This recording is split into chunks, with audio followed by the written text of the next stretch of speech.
फिर से जाऊं जरा देखूं क्या जरूरत आन पड़ी है।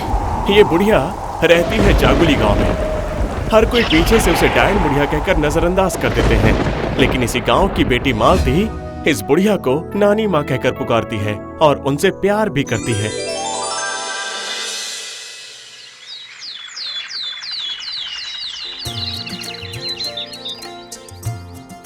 नानी माँ क्या कर रही हो? तू क्यों आई? तुझे मना किया था ना यहाँ आने से। अच्छा, अगर नहीं आती तो ये 2 पके हुए केले आपको कैसे देती?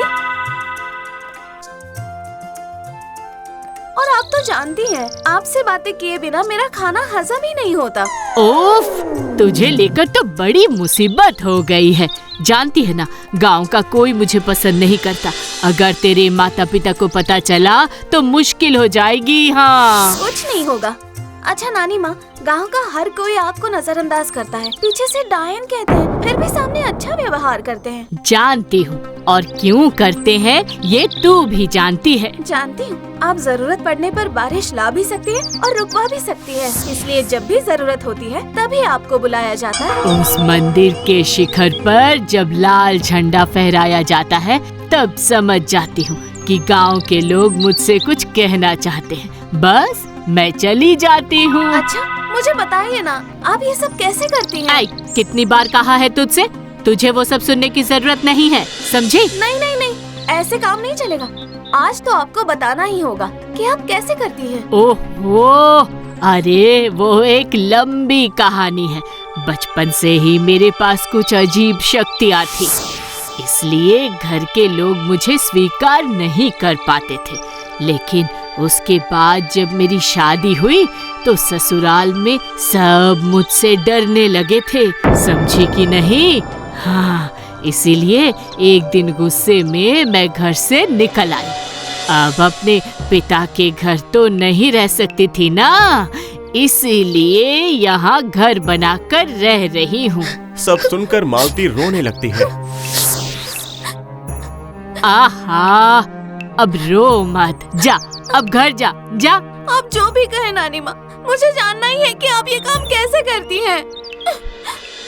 इधर गांव के महाजन की बेटी की शादी तय हुई है आषाढ़ के महीने में। महाजन बहुत चिंतित है।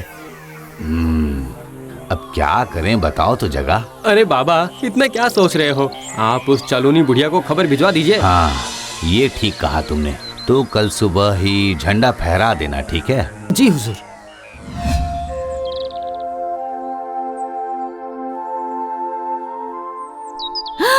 तू फिर से गई थी? अरे तेरे पिताजी को अगर पता चल गया ना तो तेरी खैर नहीं।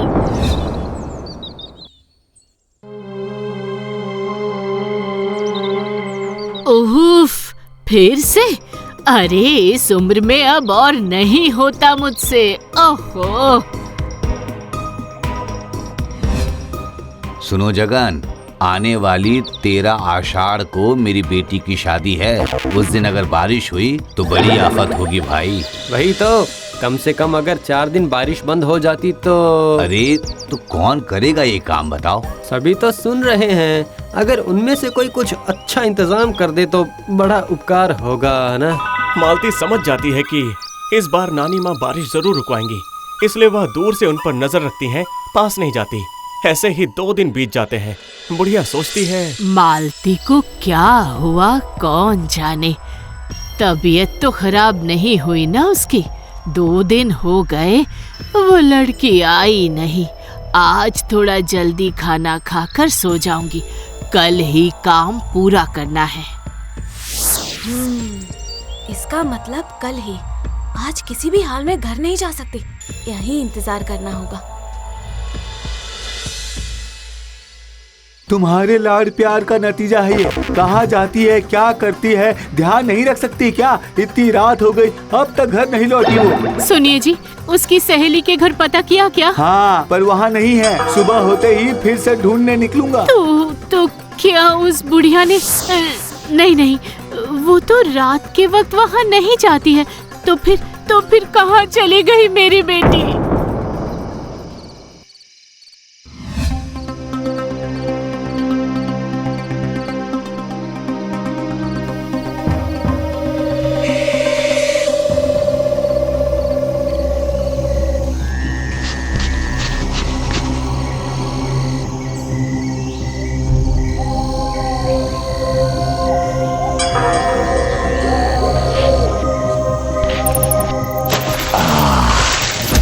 इतनी हिम्मत, तुझसे कहा था कि ये काम तू अकेली करेगी, अकेली आएगी और तू बड़े प्यार से अपनी लाडली को साथ लेकर आई है।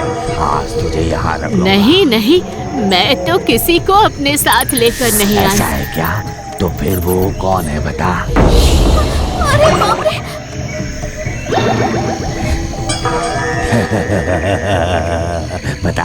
बता ये कौन है? अरे बाप रे, मालती, तू क्यों मेरे पीछे पीछे आ गई रे? हाँ, जा, आज तुझे कटोरी रखने की जरूरत नहीं है, इसे ही रख लेता हूँ, तेरा काम हो जाएगा। नहीं नहीं नहीं नहीं, इसे छोड़ दो। उसकी कोई गलती नहीं है, वो तो बच्ची लड़की है। नहीं, इसे छोड़ नहीं सकता। अगर इसे छोड़ दिया तो ये सबको जाकर बता देगी कि मैं हूँ इस तालाब में। अरे वो तो बेहोश हो गई है, दया करो उसे छोड़ दो, छोड़ दो उसे। तेरे साथ मेरी बात हुई थी कि इसे छोड़ दिया तो तुझे मेरे साथ जाना होगा। ठीक है, मैं जाऊंगी, मैं उसे घर तक पहुंचाकर तुम्हारे पास आ जाऊंगी। हाँ ठीक है, जा फिर। मैं किसी का बुरा नहीं करना चाहता, लेकिन अगर तू वापस नहीं आई तो मैं इस पूरे गांव को तहस नहस कर दूंगा। मैं आऊंगी, मैं आऊंगी, जरूर आऊंगी।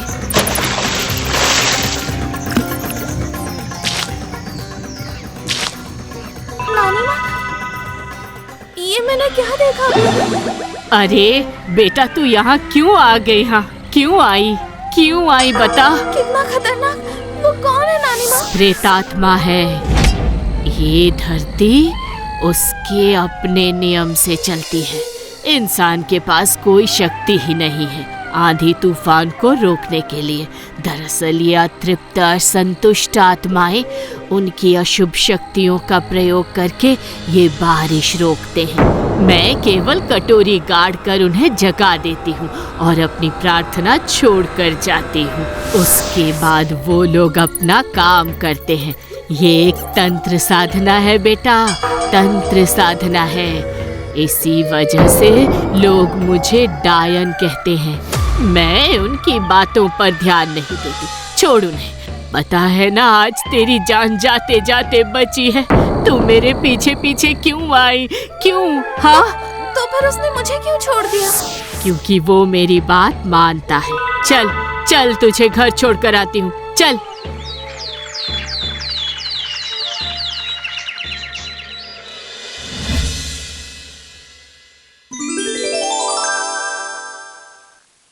सुनिए, ए जी सुनिए, मालती लौट आई है जी, मालती लौट आई है।